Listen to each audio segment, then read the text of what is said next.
All hail the Clicks crew. All right, guys, today we're talking about a major retirement thing that happened. And joining us today from the Starting Over podcast is Darklogos himself, Mr. Edward Sheldon. How are you doing today? I'm in the bunker, y'all. You're in the bunker, y'all. Seems like we're all in the bunker, y'all, right this second. All in the bunker, man. Yeah. I'm on self-quarantine, homie. There you go. Yeah, we our state just did basically 14 days. You gotta not go anywhere. No public gatherings over 50. 49's good, 51's bad. So our governor tried to get people to go out to eat. So yeah. All right. So the thing we're talking about today. So Edward, the couple people that might not know anything about you, want to give them a quick rundown of who you are and where to find you? Yeah, I'm on Starting Over podcast on YouTube. I am your meta commentator. I've been in the game for over 10 years podcasting in some form or fashion for Heroclix. Yep. And yeah, you could call me that second generation of podcasters right after Clickscast. So yeah. There you go. Yeah, and I listen to him. You put out a podcast, every 2 weeks? Although I think you put out another one not too long ago, so that gave you another one. I try to do weekly when I can. Yeah. But sometimes they don't give you a lot to work with, and you're just like, yeah, there's nothing coming. Yeah. Yep. All right, so the thing we're going to talk about today is ID cards are officially in their entirety retiring. So we're going to talk about what that means, kind of how we feel personally about retiring, especially for me, the con exclusive game elements, because I'm feeling particular kinds of ways about paying for something for 3 years and getting it for 2. But I get yeah. So what are your thoughts on the ID cards retiring? I know you did a show a while ago, and I'll do my best to put it in the card or in the description, where you talked like almost a month ago about the possibility of ID cards retiring. But well, yeah, I wasn't. It's not now, but okay. Well, I can cut that out if we're not allowed to talk about it. Well, no, it's not. It's public. I mean, it's not. Anyway, but the thing was, we heard it through the grapevine that IDs could be retiring. So I had some teammates on, and we talked about the impact of that. And of course, in grand everyone's using the internet fashion, I can't get to YouTube Studio, so yay.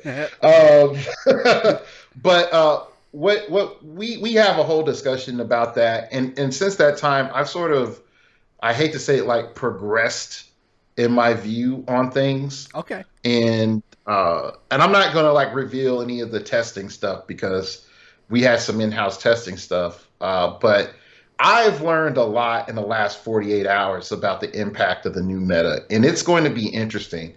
I have some teammates that are on both extremes. Like, PJ's been vocal, like, prepare for a stale meta.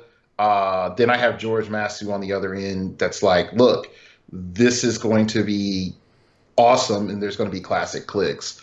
So I think there's some a lot of dynamics that a lot of people aren't used to, that's going to cause a lot of disruption.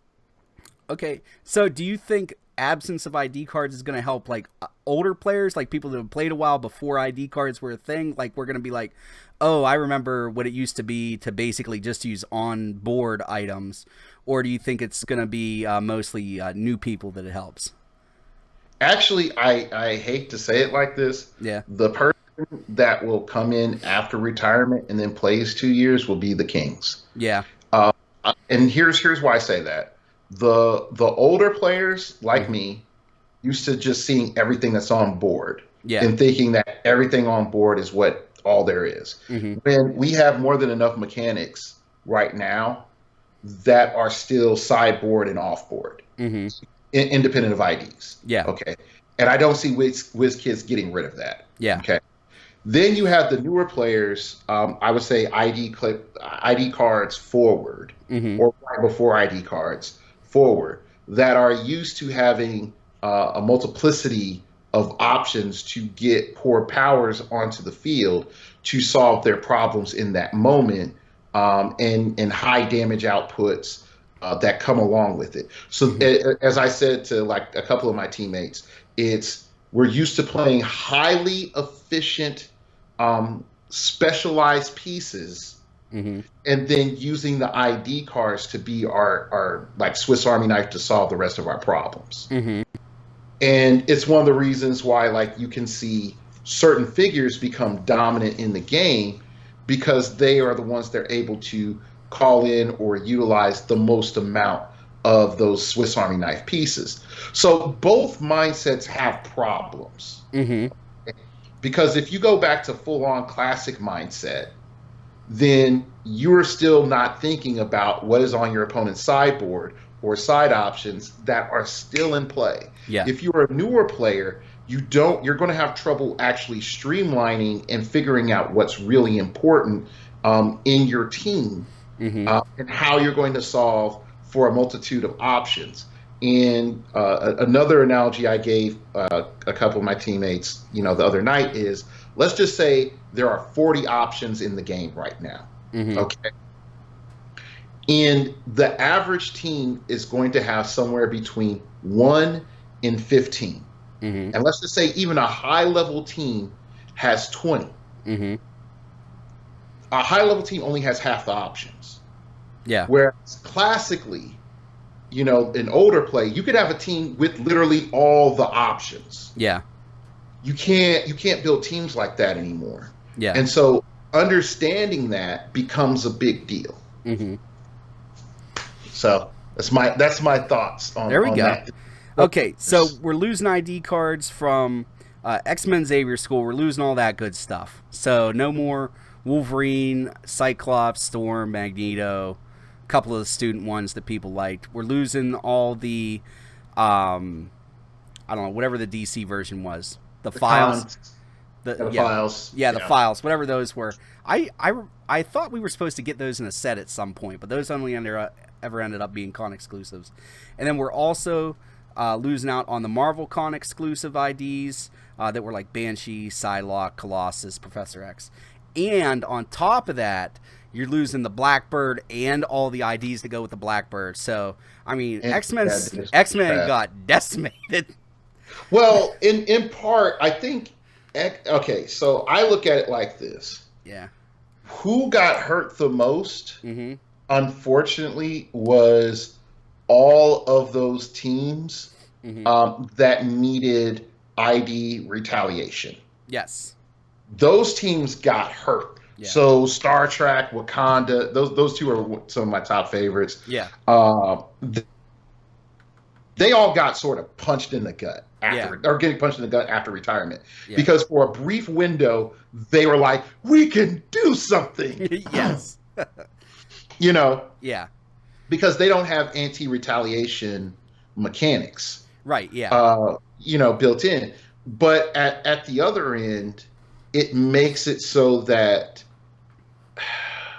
some of the teams and some of the stuff that's going on right now is just obnoxious. Yes. With low, it's obnoxious, and there's a lot of things that go off with low risk. So my prime example is I win map. I sidestep out or get TK'd out. I then pop my Rachel Summers ID or I think Jean Grey ID. You could do it too. Bring out Phoenix, and Phoenix yeets your object off, and I score it without having to do an object attack to a target. Yeah. Okay, that dumb ruling. Yeah. Okay. Yeah, that's a different episode. Okay. All right. But now ID cards are gone. Yeah. What are you going to do? Are you going to go out there and try to pick it up? Okay, you go and pick it up. That your opponent's entire team is right there. What are you going to do? Yep.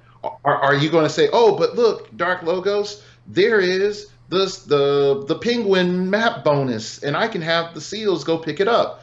Great. What happens if it's a heavy? You can't pick it up. Your seals can't pick it up. What are you just going to block line of fire? I'll risk a TK to move your happy seal away. It won't be counted as an attack that dealt damage.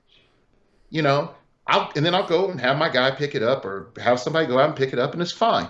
So there are things like that all of a sudden people have to think about. Like all of a sudden, Collector gets a lot better. Oh yeah. Yep. because collectors like screw Yeaton, I'm going to equip. Yep.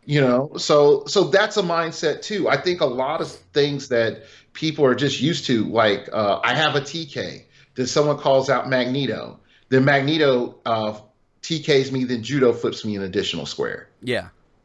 Like that stuff goes away. Mm-hmm. So now what are you going to do as a player? And I think like once we start realizing that the game is slowing down, Mm-hmm. you can't just instant gratification your problem. You had to have planned for your problem. Mm-hmm. There's going to be some things that are going to come up where folks are just going to be frustrated. Yeah. The key problem I think that we could talk about is pulse wave. Yeah. Uh, Pulse wave is going to be a new problem. Mm-hmm. Uh, and the main reason it's going to be a problem is for two different ways. Like either you're playing it on board or you're running specs. Okay. Yeah. Okay. So a lot of folks up front will be like, why are you complaining about pulse wave? You could get specs. You don't have to put this other character on your team. You could just run specs. Mm-hmm. Okay. And then other folks will say, look, I don't have a lot of running shot and I'm TK based, or I have too high of a range or too short of a range or whatever it is. Mm-hmm. It's not exactly perfect the way I could get it with the storm call in. Yeah. Okay. All right. Because they're just used to getting that convenience. I'm here. But like, Yeah. I'm a fairy princess and I have arrived Yeah. for a magical pulse wave. Yes. Okay. So now, that's in play. Let's say you do play Storm main force. Mm-hmm. Okay. Do you have enough skill and savvy to keep her alive? Because I'll be honest, fam, with half the teams that I play, I'm looking at playing, I'm going to nuke that chick from orbit, and she's going to be gimped before she gets one pulse wave off. Yeah. So where have you adapted as a player? Have you as a player been so aggressive you haven't learned how to utilize barrier properly? Right. Like you're going to start seeing a lot of flaws in people's play because the off the dial pulse wave is no longer there. Right. I mean, off the card pulse wave is no longer there. Yeah. Yeah. I think that's going to be yeah. I think you're going to see some people realize that they have to do an amount of things, like you said, an amount of things better that they haven't normally done, or think outside the box on powers that were simply covered up by how good an ID card was, an ID call-in. Like, you're not going to have that almost. It's not that it was a crutch. I feel like that's like has a negative connotation, but it's like you don't have that crutch to help you out of that situation. Like, you have to have it on your team, be proficient with it, have practiced with it, not just call it in for the 5 seconds you need it and then be done with it. Right. So I think that's going to be a good idea, or something moving forward. So, practice. Even the prime example, and this is one thing I can talk about. Yeah. Let's talk about Jason Wingard and Jean Grey. Mm-hmm. Simple combination. Yep. Okay. So a lot of people would say, I don't have to care about my onboard Jean mm-hmm. because I have a second Jean in the pocket. Right. So if Jean 1 dies, yeah. So what? Right. I have a pocket Jean. Yep. Okay. So from a team design perspective, you now have a choice. If you no longer have access to pocket Jean, is your entire Hellfire Club 2 Jason Wingards, 2 Jeans? Or are you running 1 Jason Wingard, 1 Jean, and diversifying the rest? Or 2 Jason Wingards and 1 Jean? Mm-hmm. That Jean now matters a lot more. And you have to be so much more careful with that 1 Jean. Yes. Than you did previously, because there is no there is no cavalry coming. Yeah. Yep. There is no Gandalf on the hill on the white horse ready to save Helm's Deep. Yeah. and that becomes a problem. Mm-hmm. Even more so, look at how a lot of people were utilizing Jean. Mm-hmm. They were mind control Jean, get her out there, she'll make her free attack, mm-hmm. and then you'll use Jean to call in an ID. Yep. Okay. Right. You know, after all the mind control virus goes through, you use Jean to call in the appropriate ID that you set up. Right. Because you can move that character the perfect distance so that the beast call in would KO it. Right. Yeah. You know? Mm-hmm. So that's an issue. That's a risk that you have to deal with. Yeah. A lot of things that we devalued on the board are now valuable. It's just like Green Arrow. Everybody say, "Oh, Green Arrow's trash. I can't use them on the ID anymore." And then up comes Unimind. Everybody's like, "Green Arrow, Green Arrow, come here, Green Arrow. Yep. I need you." Yeah. So without divulging any team secrets, do you think people are generally going to start to play more conservatively then? Just as a general broad statement. I think what's going to happen initially, a lot of people are going to be excessively aggressive because the game allowed them to be excessively aggressive. Oh, okay. And I think what will end up happening is folks will gradually see like, I thought I could just do something and I can't. Yeah. I don't know what to do. So I see like for the first few months, like turns are going to be like 5 to 6 minutes per person. Oh, yeah. So only like you better make a team that's going to last 4 turns. Yeah. If you can't score points in 4 turns, I'm sorry, that ain't happening. Yeah. But the things that I see that are issues is like, let's take Astronomer for example. The typical double Astronomer builds, and it's just like, okay, now I have a TK. I'm going to TK out Astronomer. Astronomer is going to blast you over the hill and through the woods. Yeah. Okay. What type of maps you like utilize and work well with him? And so you're going to see a lot of that. Oh, well, that's easy. I'm just going to blast him with Astronomer. Okay, great. What happens when Astronomer encounters barrier? Right. You encounter that one team that's just like, you know what? You can have all the range you want. Understand, I'm going to put this barrier down, and then I'm going to approach. Yeah. You're not going to be able to get an angle on me, and then the following turn, I'm going to be on top of you. Or just the number of hyper carries that exist that are able to set up any number of defenses. Extremely high, and I do mean high, theme teams. That's just like, screw you, we're on Ancient Hold. Yep. Yeah. Or we're on what's that other, the King's Tomb. Yeah. You. Like you're a +5 cosmic team. I'm plus 12. Yeah. Yeah, I was gonna say most teams I've been looking at without tipping my hand, although there's gonna be videos on them, so it's not tipping it too much. Are like plus like 7, 8, 9 is like what most of them are. And then like you can, like you said, like tune it up to like your +10. Like, okay, good luck ever winning a map roll against that. Yeah. And I think that's something WizKids needs to look at. And I don't know if they'll ever listen to me. I've never once got like a free brick or anything. Even still, I don't think at this stage I can. I probably pissed too many people off. Yeah. But if we look at WizKids for a long time has not solved the problem of or dealt with the problem of the 25 point and under piece having a keyword that counts towards theme. This is a old problem. This goes back all the way back to the past, Samurai Jack level, to the first Avengers set with the 25, I think it was like 25 or 30 point Scarlet Witch. She was super cheap.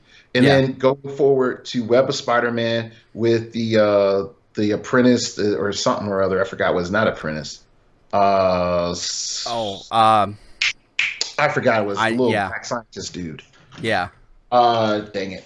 And this is where it's like, and we get on realms so that I look like an idiot. But and he was 15 points. And that disrupted the game when all of a sudden you have a Professor X shooting across the map for 6 damage. Right. Because these little scientist dudes are messing everything up. Yeah. Now, do you think the way to solve that is basically just give everybody that's under a certain point line, sort of like the suited henchman trait, where they don't count against, but they don't count for either? Yeah, researcher people. I remember he was on Black History. There you go. Yeah, researcher. But I think that's realistically that just has to be a rule. It's either that or you cap themes at 6. Well, you see, I wouldn't mind capping themes at 5 because you cap the theme probs at 5 anyway. Right. So just make it 5 and 5. It's easy to remember. It would help everybody. Yeah, that's fair too. If you cap theme at 5, or another reason I said you cap it at 6 is that you functionally are saying, I played this, I should get a full dice replacement. Right, yeah. You know, like, I actually extremely limited myself. Yeah. If you really want to look at where they're going with the team up cards, I think we can take a cue off of that and say, if Theme Team required Highlander, I think you're going to stop seeing a lot of plus 15 to map. It'll be like plus 5, plus 6. Yeah, I was gonna say, yeah, 4, 5, 6, somewhere in there. Yeah, it's not going to be insane. And then I think it all sort of calms the hell down. And I think the real goodness is that you're able to take your keywords and then do keyword effects. And I think that's a lot more useful. And you don't have to be wondering, it's like, do I really want to give Cosmic another 15, 20, 25 point piece where they could just exploit it all day? And I even said this, like when it came out, like why I love Sentinels. Friends of Humanity is dumb. Yeah. They shouldn't exist. Yeah, the way they exist. Yeah, they're so good. Yeah, 5 points and I add to a Sentinel theme team? Yep. That makes no sense. Yeah, that's what every time I run Sentinels, I'm like, I'm running 3. Let's put them on there. Yeah, like Friends of Humanity for 50 points can give you plus 10 to your map. Yep. It's like in the new era, I can run a 200-point Stealth Sentinel. Yep. And 10 Friends of Humanity. I'm not saying it's good. Right. But I'm a plus 11. Right. And you got all the ID cards you could hope for until June. Yeah, I mean, even then, it's like, yeah, that's dumb. Yeah. But still, like, even if I take away, let's just say I go into the new meta, because, you know, is what we're talking about. Yeah. I have 50 points for 2 random Sentinels. I have 50 points to put in a Trask. You know, I have enough points to put in Cyclops Sentinel. Yep. Go ahead. You can say it's trash, you know, functionally, but you still know if I find a map in which you can't kill not Cyclops Sentinel, you can't kill Stealth Sentinel easily, right? Because I can just moonwalk behind a wall. Yeah. Yeah, it's trash until turns. Yeah, it's trash until you're on Ancient Hold. Yeah, like literally, it's and that's one map I would, you know, without tipping my hand, on stuff. It's like I really want them to reevaluate maps. Yeah, I really want them to look at maps, because with no IDs and no Cyclops ID, like the maps with a ton of indoor blocking are really strong. Yeah, they're strong. You do have a handful of figures that I noticed that have, you know, like the improved movement, destroys blocking, and stuff like that are pretty reasonable from what I saw. But it's oppressive. People at my venue are tired of seeing me every week. Ancient Hold, that's what we're going on. Just because, you know, I'm trying to get the practice in on it. But but it's just, it is downright oppressive. And especially, even if you just have something as simple as combat reflexes or one of those free 1 square of barrier guys. Like, it's you shut it down. Yes, and see, and that's the other thing I think in the new meta we're going to start appreciating more. Yeah. Is in certain situations on certain maps, certain teams just are going to outperform you.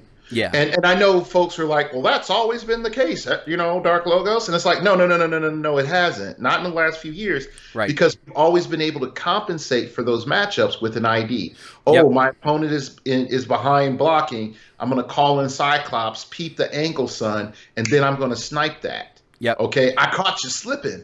You know, stuff like that. It's real easy to do. Now you can't do that. How much more valuable is it to have a character that has improved targeting, destroys blocking? Right. Like, how much more valuable is it to have a character that has improved movement, destroys blocking? Right. You know, how much more valuable is it to have improved targeting, North elevation? Well, I mean, it depends on our map pool, but the more improved targetings that you have on the map, the stronger you are. And in our current situation, I'm able to stack stuff on top of stuff on that character to make them, you know, my main cannon. And I may have spent 75 or 80 points for that figure, but I pretty much have omnivision. Right. You come through hindering, I'm going to shoot you. You know, the only thing might protect you is blocking. And even then, if I send somebody else to take that shot on that blocking, you know, prepare and believe I'm about to light you up. Right. You know. Yeah. So what we're saying is people need to buy stock in Regent right now. I'm not going to say Regent. That's what I'll say. I'll put it out there. That's not. I'm saying it not necessarily because we have tech and I'm trying to like block. Yeah. Don't blow anybody's spot up. I don't want to do that. But my only limitation with Regent is if Regent was a standard size character, I think in the new meta he would be good. Yeah, his giant size murders me. Every time I'm like, oh, I'll put Regent on this team. And I'm like, no, I'm not. Never mind. No. I think Regent suffers in the new metascape from two things: not being able to get equipment and not being colossal. Yeah. I know that sounds weird. It's like he's a giant. Isn't that a disadvantage enough, like equal to being a colossal? And the answer is no. Right. It's not. So when you start talking about colossal indifference with a character like Regent, that just makes him stupid. Yeah. Okay. And then the ability to just be like, oh, tiny man, you're next to me. I'm gone back to the medic to go heal. Yep. Okay, I'm out. Yeah. Those two things would make Regent dumb. It's either he had to be colossal or he had to be standard. It's either he needs to ignore everybody and shoot through everything or, you know, give him pimp equipment. Right. Yep. All right, so we kind of talked a little bit half about IDs. How do you feel about like this things like the Blackbird jet, like especially that, I guess, because it was a purchasable. like that with its, more importantly, the IDs that we're talking about. How do you feel about that stuff where they told you could purchase it and they didn't come out and say it, you know, so you got to, you know, don't misinterpret what was done. But the understanding is that when you get these purchasables or these con exclusives, you get an extra year of play. I don't know that they've ever come out and said that, but that is what has gone on, with the exception of there's only two exceptions that jump out at my mind where they retired something early. It was the Ben Chung Nightcrawler, where they retired it like a hair early, and then Felix Faust. I think Faust finally. I'm not quite sure. I thought Faust landed on time. There was something else that they did a little early throughout the history of the game, but I can't remember. My joke is I've probably forgotten more about history of Heroclix and Heroclix than most people remember. Yeah.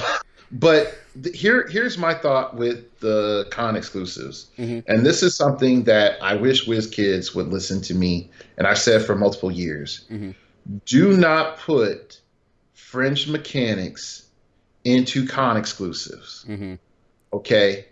Because you will never get to fully test, see how the meta adapted, take a brief break, and then reintroduce the revised version of those mechanics, because you'll constantly have this lingering version that's either too weak or too strong. Yeah. Okay? Like, we've seen that happen with different sets. Yeah. Like some set, it was just like, oh, it missed retirement by that hair. Yeah. And, you know, let's just say second generation WizKids under tops. And since it missed retirement by that hair, these super strong batch of pieces are just the steroided up hyper immune system old men whooping up the young kids and be like, get over here. Like, me alone. So there wasn't any progression in the style of play. So everything game design was trying to do, they couldn't do, because there's these 2 or 3 sets that are just like, right, yeah. You know, just slapping everything else down that they put out there. And I don't mind the Blackbird retiring, even though it sort of kills my X-Men vibe really hard. Because I played an X-Men team for a WKO with the Blackbird. But if you needed, like they messed up when they introduced Student ID core X-Men. They knew they messed up then. Yeah. Because you gave me very powerful figures for 5 points, and I paid for that gladly. Yeah. And then and I didn't care about the effects 90% of the time. Right. And then you tell me that I'm going to pay for that same thing for 3 points. Yeah. I put up two fingers. 3 points. Yeah. 3 points. It's like Edward doesn't know how to do the math. How many? It's like how many lights is there? Yeah. But yeah, you like for 3 points. I'm like, yeah, I'm gonna do it. I'm gonna do it all day because where I could have only gotten two IDs in the past, now I got three. Right. And I have access to Pulse Wave. I have access to TK. I have access to Psychic Blast. I have access to RCE. I have access to Charge, Battle Fury. Yeah. You list all the things that those core X-Men can do, and you're just like, yeah, like this was a mistake. You shouldn't have never done that. Yeah. Yeah, I do. I agree with it retiring. I think that they were too strong, but it does make me a little leery in the future to like see something that's good in a con exclusive, because I don't think they're going to stop doing it because it sells it. You know what I mean? But it does make me leery to pull that trigger and be like, okay, I get to use this for a few years, and then they're going to be like, nah, you only get to use it for 2 out of your 3. It does make me a little leery. But I do agree. Like they were too strong and oppressive. Like you saw it on every team, and it covered up so many teams' things that in an absence of ID cards, you'd never see that team. There are a bunch of those. Yeah. The Yu-Gi-Oh summoning portals, as I used to call them. Yeah. But in all fairness, too, is even when you look at the villain IDs, like the case files, with the intimidation. Mm-hmm. Those were very creatively done and very good. Mm-hmm. I think those are where you should have kept things at with the villains, because your ability to abuse most of the villains is a lot harder. Yeah. If you even said you did Justice League Watchtower profiles or something. Yeah. And here's Darkseid, here's Despero, here's Brainiac, and you went through like the big guns of DC villains. I think that as a mechanic would have been interesting if you said access this case file simulation. You call it in, you roll a d6. On a 5 through 6, you're fine. 1 through 4, take 1 unavoidable damage. Yeah. Because you're calling in Darkseid. Right. Or you're calling in Despero. Yeah. You have to be in a bad situation to call in Despero. You have to be in a bad situation to call in Brainiac.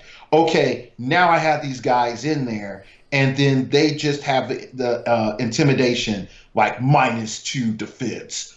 Boom! Now Despero, because they're like, "Oh crap, Despero!" Yeah, the fins are here, and then he's just like, "Oh, mind blast!" Like that makes sense to me. Yeah, it's like you took a damage, I lowered your defense by 2, and then I lit you up. Okay, great. And even if you said, "Here's 10 points, here's Darkseid," fine. Like you just get a full dark. Yeah. Fine, I'll back up from that. I'll give you that one all day.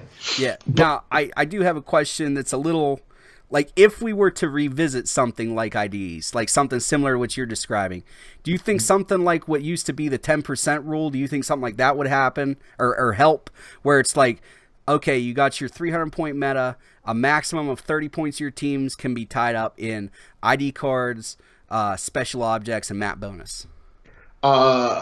I think functionally what would be beneficial is if the ID mechanic pay 5 points, you have access to a series of characters on your sideline, and you're able to replace a character on your main force with that card. You paid 5 points for the option to swap in another character on your sideboard for this other character. Okay.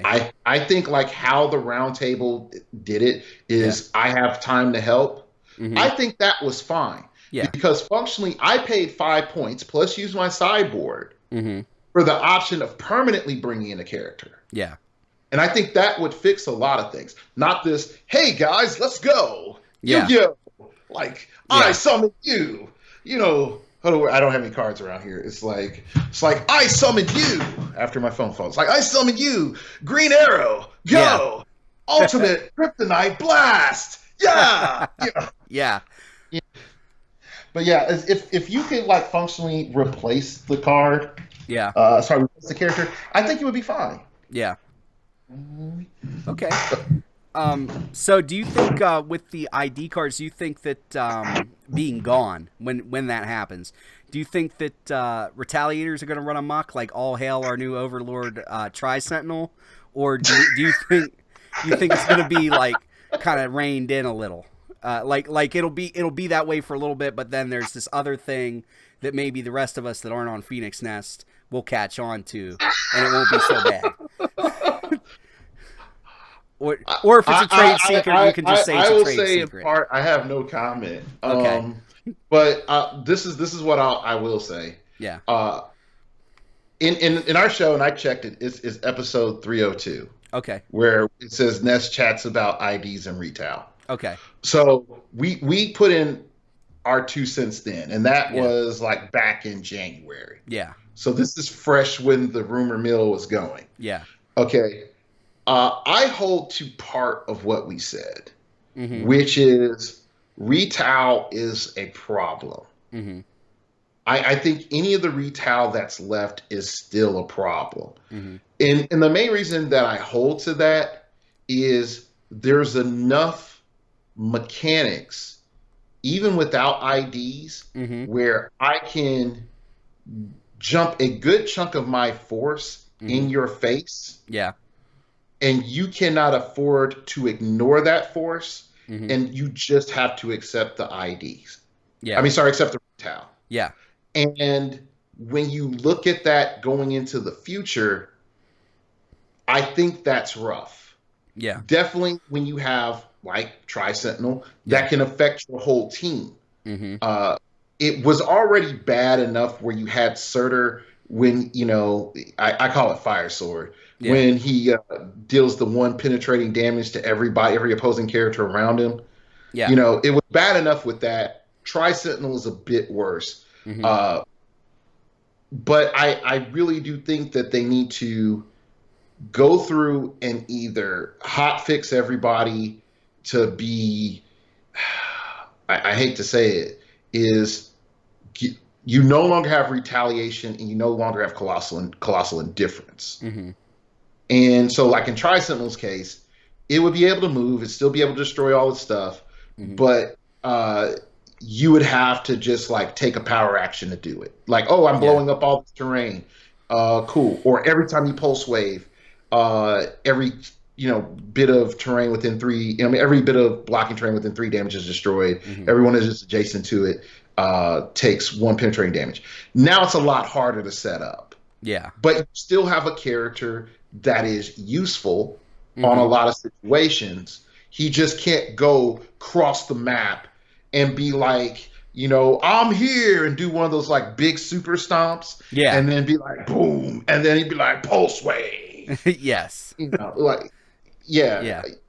Because it discourages formation play. Yes. And after WizKids does a lot to encourage formation play, and I'm not saying formation play shouldn't have disruptors. Right. And I think that's what energy explosion should always be. Yeah. But to just have somebody that just says, hey, I come across the map and I get to pulse wave your whole team just because you played the game, I think that's a bad call. Yeah.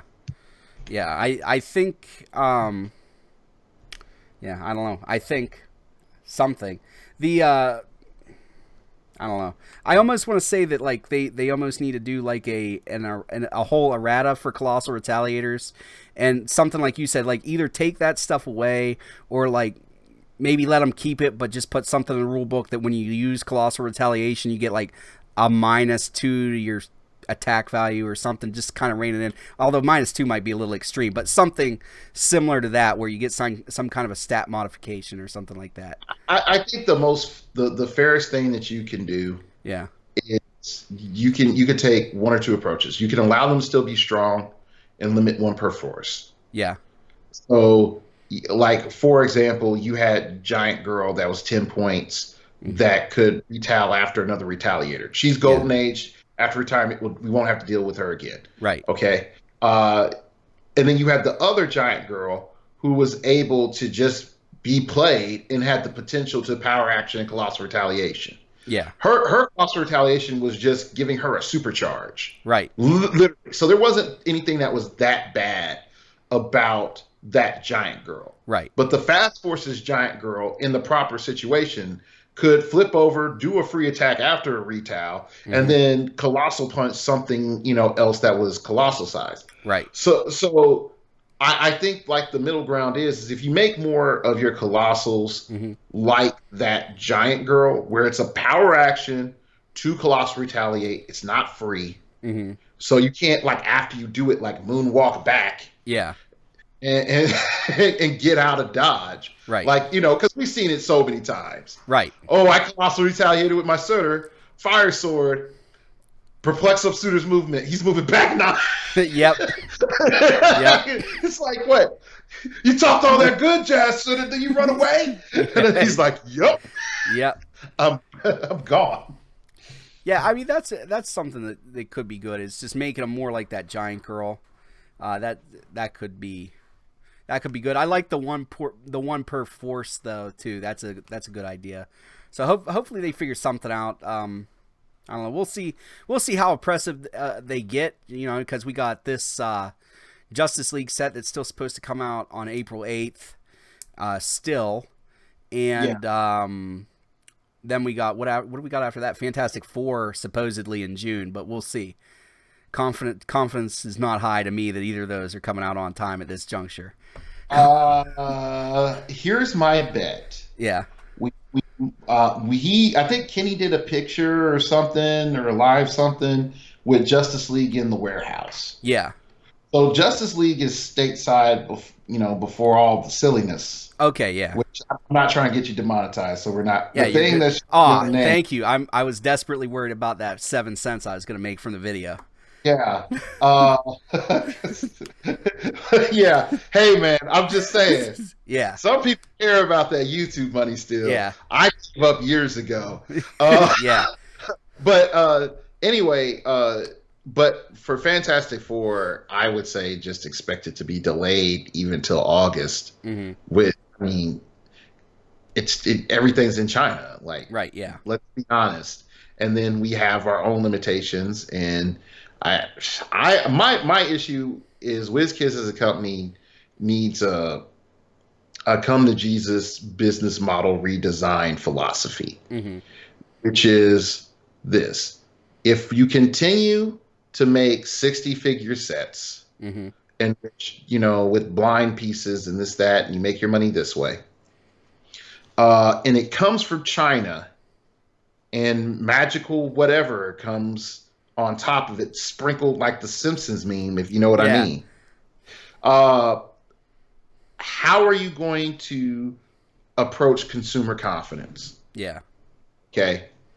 All right. The other problem comes in is if things are, made in the USA or even made in, some other country other than China, then you still have to deal with the same reality of what happened in China could still happen in another country.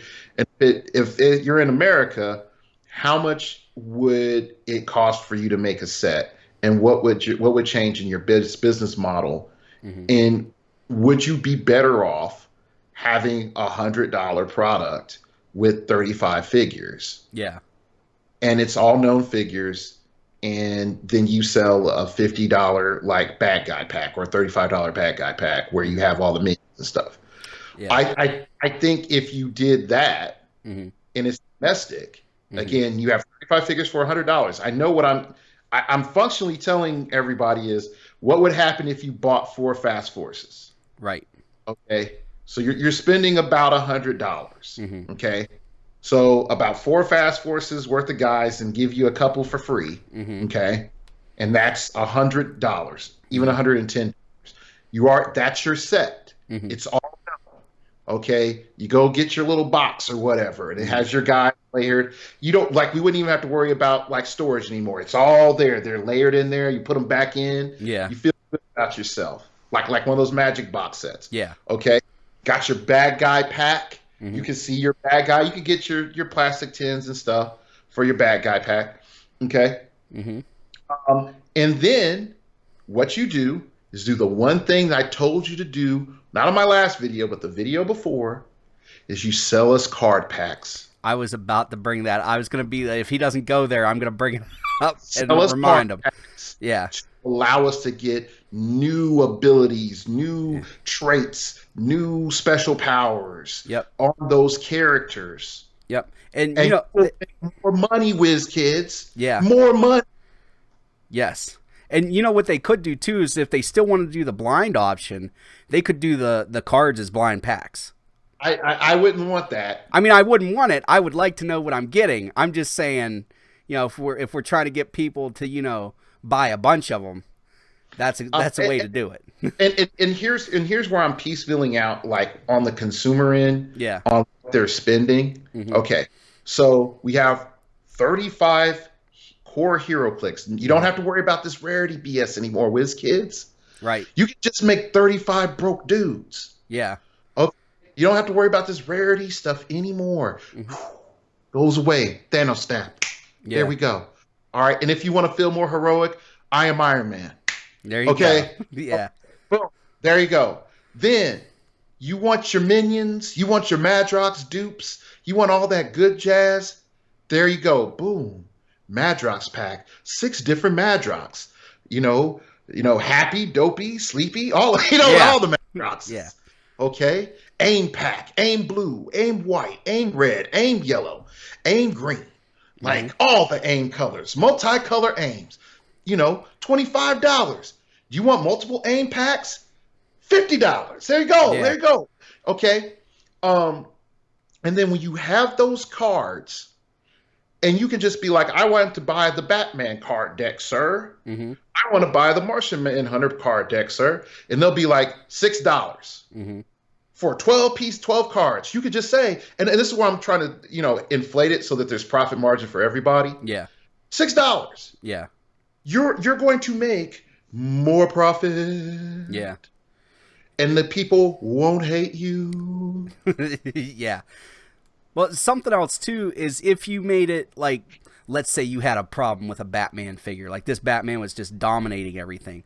What you could do is you could say, okay, you have to play this new Batman card with your Batman. We're going to slide one into each one of these packs, so no matter which pack you buy, it's going to have this Batman in it. Now, I understand Marvel and DC are going to want to be separate, so it's going to have to be DC. But, here's the new Batman. We adjusted the power to make it a little bit better. Maybe gave him something that was like, some kind of stat adjustment that says when this thing shows up, he gets -1 to something.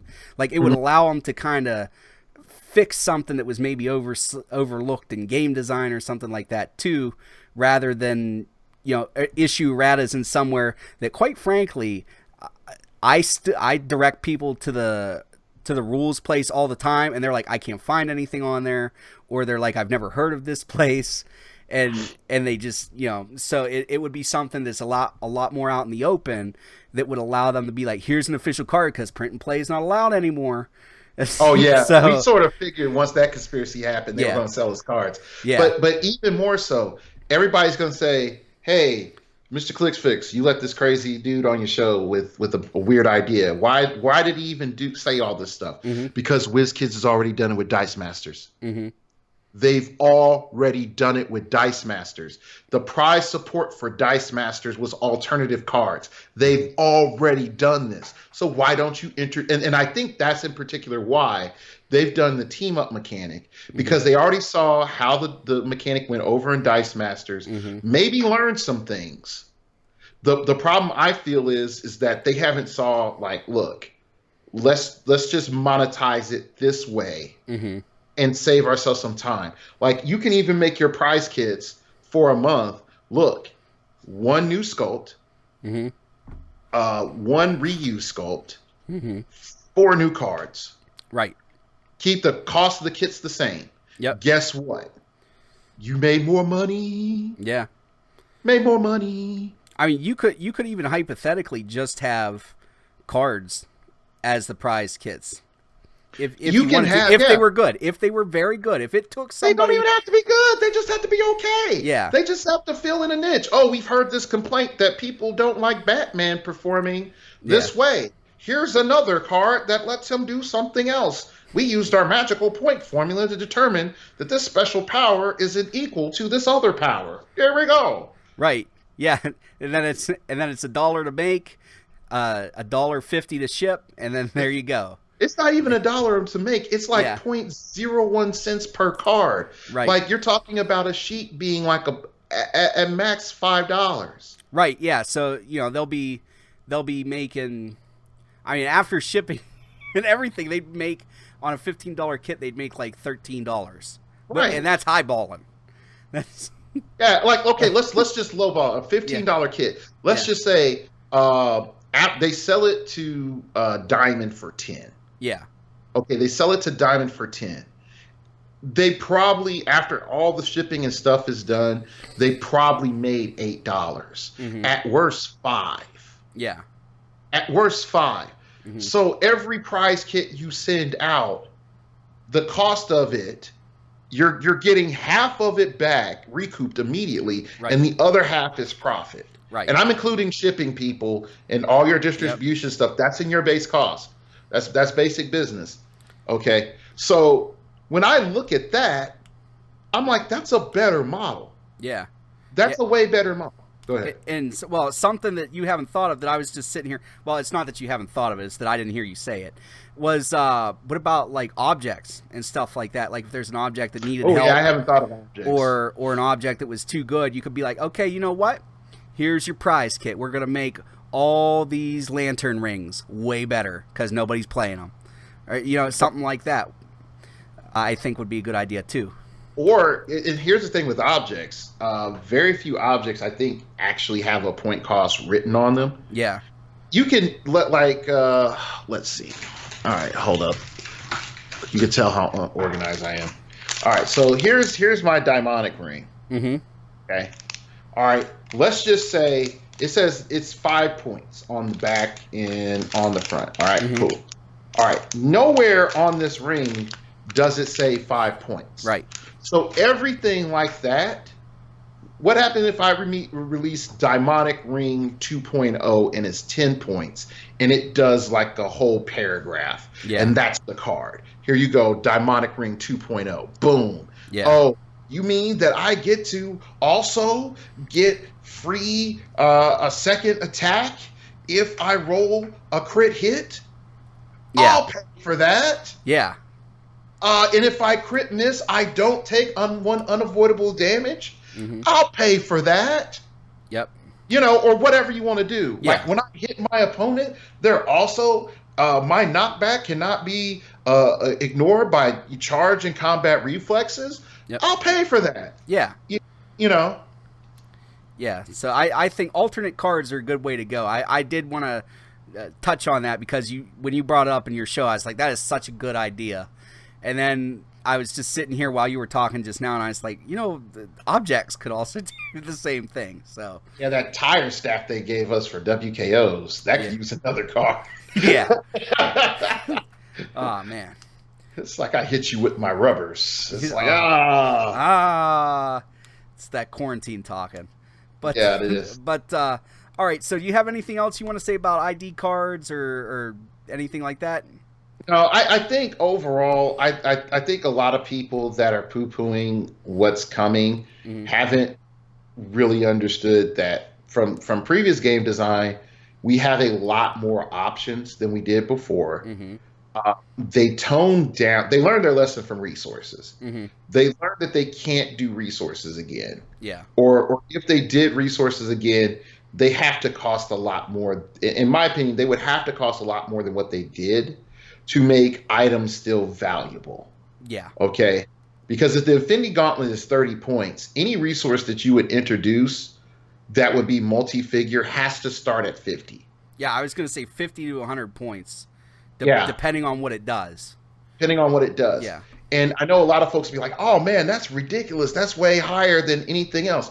But you have to understand, by toning stuff down and putting the value back into the figures and making it more about the figures than all the things you add on the figures, then you're going to have to retool like what's valuable. And after you went through this grand effort to say objects are cool again, Mighty Thor made it so objects were cool again. Yes.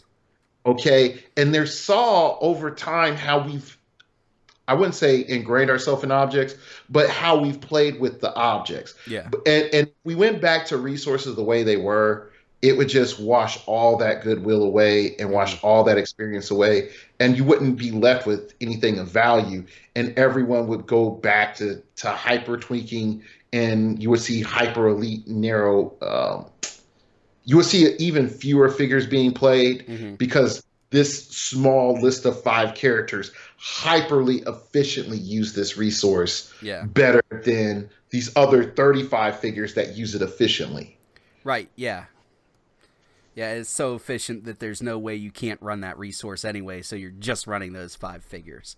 Yeah. I remember that. That was not a fun time. But, all right, so we covered the ID cards. We covered that stuff.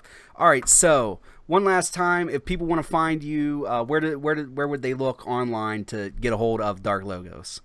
Starting Over Podcast on YouTube.